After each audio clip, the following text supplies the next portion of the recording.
खेल हो वो है। करी के मर्डर तो कर देबो सरेंडर, 3 महीना में बेल हो वो है। करी के मर्डर तो कर देबो सरेंडर, 3 महीना में बेल हो वो है। कोई बोलतो रे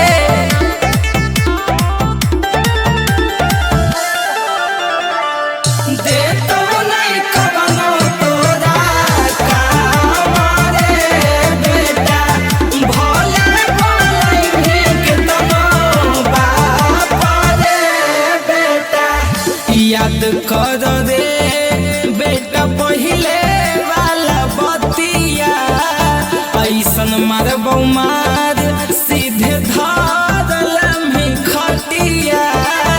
अरे सुन तोरा जिंदे जमीनिया में गाड़ा देबो, ढेर बलम भी तो पीछे से फाड़ देबो। कि अब यहाँ नहीं ढेर झमेल होबो है।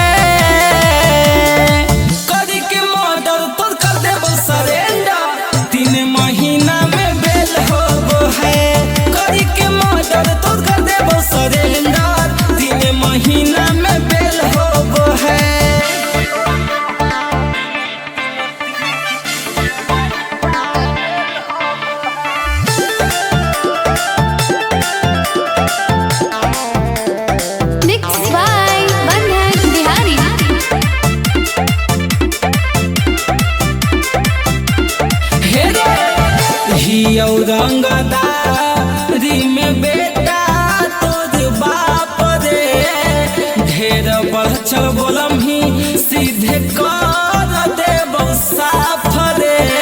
अरे जिगरा में दम है रे बेटा, कर ही ऐसन जंग रे, देखे वाला भी रह जा तंग रे।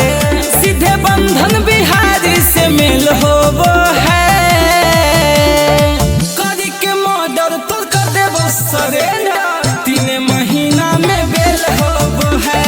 करी के मर्डर तो कर देबो सरेंडर, 3 महीना में बेल होबो है। अरे बाघ ये बेटा।